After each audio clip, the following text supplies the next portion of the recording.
আমি দুদিন আগে গাজীপুরের চান্দুরা থেকে একটা গাড়িতে উঠলাম।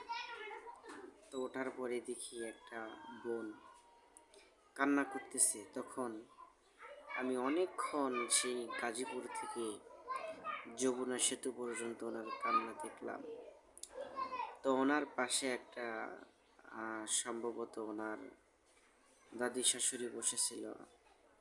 আমি ওনাকে জিজ্ঞেস করলাম, দাদি এনার কি হয়েছে, কাঁদে কি জন্য? তখন বললেন, ভাই ওনার ওনার ছোট্ট একটি মাসুম বাচ্চা মৃত্যুর সাথে পাঞ্জা লড়তেছে। তখন এই কথা যখন ওই দাদি বলল, তখন ওই মা এমন চিৎকার মারল।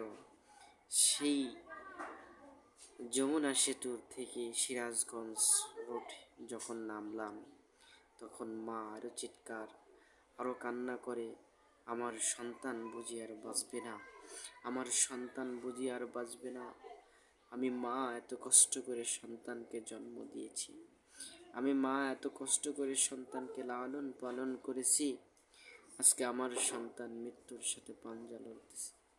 সবচাইতে দুঃখ লাগলো আমার এটা জানেন, সেই চান্দুরা থেকে যেই গাড়িতে উঠেছি মা, সেই যমুনা সেতু পর্যন্ত 5,000 টাকার জন্য মা কত মানুষের ফোনে রিং দিয়েছে আমি দেখলাম নিজস্ব। মা বলতেছে, আমি কালকে আমার গহনা বিক্রি করে আপনাদের ঋণ পরিশোধ করে দেব, আমার সন্তানকে বাঁচানোর ক্ষেত্রে কিছু টাকা দেন। কিন্তু কেউ টাকা দিতে রাজি হলো না। তখন আমি বুঝতে পারলাম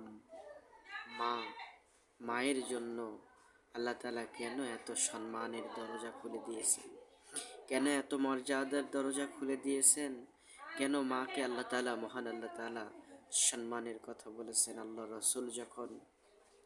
আল্লাহ রাসূলের কাছে যখন একজন সাহাবী বললেন, রাসূল গো, আল্লাহর পরে, অনবী আপনার পরে আমরা কাকে বেশি সম্মান করব? তখন আল্লাহ রাসূল বলেছেন, তোমার মাকে। তারপরে নবী, আল্লাহ কার সম্মান করব? আল্লাহ নবী, বিশ্ব নবী জানাবে মোহাম্মদ রাসূলুল্লাহ সাল্লাল্লাহু আলাইহি ওয়াসাল্লাম বলেছিলেন, তোমার মাকে। নবী গো, তারপরে তোমার মাকে, তারপরে কাকে নবী? তখন আল্লাহ রাসূল বলেছিলেন, তোমার বাবাকে।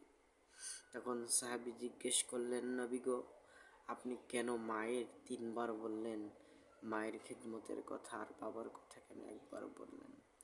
আল্লাহ রাসূল তখন বলেছেন, মা 10 মাস 10 দিন সন্তানকে গর্ভে ধারণ করে, মা সন্তানের জন্য যে কোনো স্যাক্রিফাইস করতে পারে, মা সন্তানের জন্য জীবনটুকু দিতে পারে, মা সন্তানের জন্য নিজের জীবনের বিনিময়ে সন্তানের জীবন আল্লাহর কাছে প্রার্থনা করেন।